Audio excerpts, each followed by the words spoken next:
नमस्कार दोस्तों, welcome to my YouTube channel. आज हम जिस टॉपिक के बारे में बात करेंगे वो है अटैक्सिया। अटैक्सिया एक ग्रीक वर्ड है जिसका मतलब होता है आउट ऑफ ऑर्डर।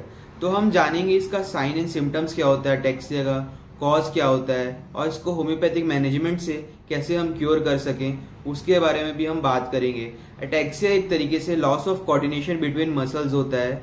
दोस्तों, अगर हम अटैक्सिया के बारे में बात करें तो मेनली 3 तरीके के होते हैं। पहला होता है सेरिब्रल अटैक्सिया, फिर होता है दूसरा स्पाइनल कॉर्डल अटैक्सिया और तीसरा होता है वेस्टिबुलर अटैक्सिया। अटैक्सिया का जैसे कि हमने मतलब समझ लिया है कि मसल्स में कोऑर्डिनेशन नहीं होता ब्रेन और उसके बीच में। तो जब हमारे सेरिब्रम में अटैक्सिया हो जाता है, जो सेरिब्रम मेनली हमारे बॉडी को बैलेंसिंग प्रोवाइड करता है, बॉडी का बैलेंस को मेंटेन करता है। तो इसमें हमारा टच आ गया, स्पीच आ गया या फिर आई से रिलेटेड आ गया। तो इसमें अगर अटैक्सिया हो गया तो ये चीजें हमारी अफेक्ट हो जाएंगी। वेस्टिबुलर यानी अगर हमको जो चीज का हमारे कान में वेस्टिब्यूल्स है, जो हम कोई हियरिंग अगर कर रहे हैं तो प्रॉपर इलेक्ट्रिक इंपल्स हमारे ब्रेन के में नहीं जाएगा, तो इसके कारण हमको बस सिग्नल्स प्रॉपर नहीं जाएगा, तो हमको कुछ चीज कोऑर्डिनेट ब्रेन से करने में दिक्कत आएगी। तो ये वेस्टिबुलर अटैक्सिया में आ गया। तीसरा हो गया हमारा स्पाइनल कॉर्डल अटैक्सिया। ये मेनली सेंसरी रिस्पॉन्स के लिए कि अगर हम चल रहे हैं तो हमको कोई सेंसेशन फील नहीं होगा, या जो हमारा टच है उसमें हमको कुछ सेंसेशन फील नहीं होगा। तो ये 3 टाइप्स के अटैक्सिया हो गए जो मेनली होते हैं। बात करें हम इसके कॉजेस के बारे में कि हमको ये अटैक्सिया होते क्यों हैं, तो अगर आप बहुत समय से अल्कोहल कंजम्पशन कर रहे हैं तो आपको अटैक्सिया होने के चांसेस है। आपको कोई इंजरी हुआ है हेड पे तो उसके कारण आपको अटैक्सिया होता है। आपको ब्रेन में ट्यूमर है या फिर सेरिब्रल प्लासी है आपको, तो उसके कारण भी आपको अटैक्सिया होने के चांसेस है। आपको HIV की समस्या है तो उसके कारण भी आपको अटैक्सिया हो सकता है। आपको विटामिन B12 की समस्या है तो उसमें भी अटैक्सिया के सिम्टम्स आपको देखे जाते हैं। दोस्तों, अगर आपको लाइम डिजीज है तो भी आपको अटैक्सिया की समस्या हो जाती है। दोस्तों, अटैक्सिया एक और मेन चीज के कारण भी हो सकती है। अगर आप जैसे कि कोई टॉक्सिक इनहेलेशन, टॉक्सिक इन्फ्यूम्स आप इनहेल कर रहे हैं, जैसे कि अगर आप कोई ऐसी जगह काम कर रहे हैं जहाँ पे बहुत ज्यादा टॉक्सिक इनहेलेशन है, जहाँ बहुत सारे जैसे कोई फैक्ट्री में हो गया या कहीं ऐसी जगह जहाँ बहुत ज्यादा टॉक्सिन्स आप इनहेल कर रहे हैं अपने विल के अकॉर्डिंगली नहीं, तो उसके कारण भी आपको अटैक्सिया होने के चांसेस हो जाते हैं। बात करें हम इसके सिम्टम्स में तो आपका जो coordination between brain and muscles है वो डिस्टर्ब हो जाता है। जो आप अब जो आपका विल कर रहे हैं करने के लिए, बट आप वो उससे अकॉर्डिंगली आप अपना काम नहीं कर पा रहे हैं।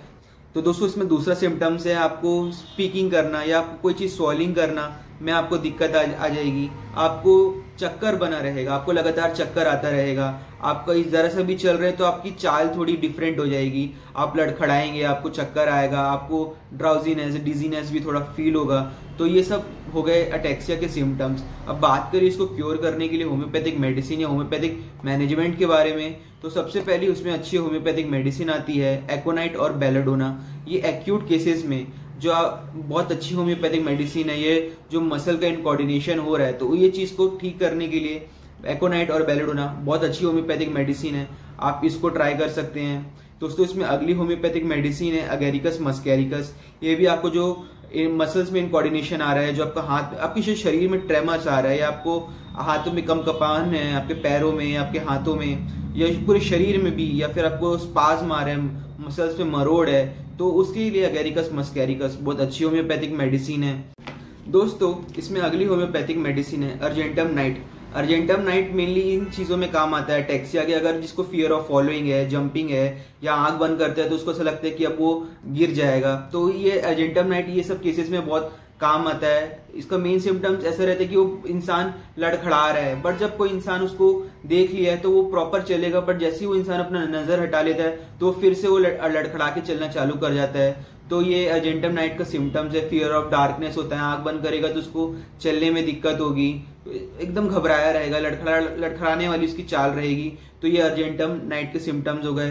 दोस्तों, अटैक्सिया के केस में अगली होम्योपैथिक मेडिसिन है वो है हेलियोडर्मा।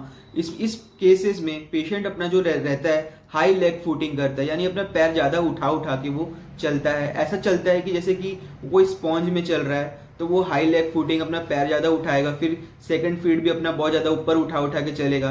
तो ऐसे केसेस में हेलियोडर्मा बहुत अच्छी होम्योपैथिक मेडिसिन है। और दोस्तों, इसमें अगली होम्योपैथिक मेडिसिन है वो है लेथेरस सटाइवस। अगर आपके जो ग्लूटियस मसल्स हो गए या फिर आपके जो काफ के मसल्स हैं बहुत ज्यादा वीक हो गए हैं, जिसके कारण पेशेंट जो है अपना पैर घसीट के चल रहा है, तो उसमें लेथेरस सटाइवा बहुत अच्छी होम्योपैथिक मेडिसिन है। दोस्तों जो मैंने अभी आपको मेडिसिन बताई वो रही अटैक्सिया के बारे में।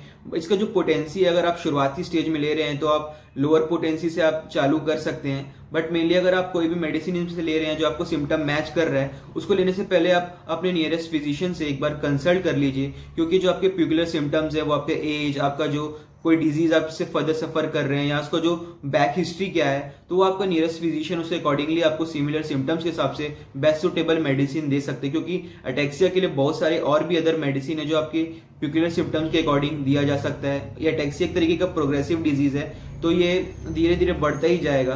तो इसके लिए आपके जो जिस स्टेजेस में आपका डिजीज का पहुंच चुका है उसके लिए फिर आपका नियरेस्ट फिजिशियन बेस्ट उसके लिए सुटेबल अकॉर्डिंग मेडिसिन दे पाएगा। तो दोस्तों मैं आशा करता हूं कि आपको वीडियो अच्छा लगा होगा, और वीडियो अच्छा लगा होगा तो प्लीज वीडियो को लाइक कर दीजिएगा, चैनल को सब्सक्राइब कर दीजिएगा। धन्यवाद वीडियो देखने के लिए।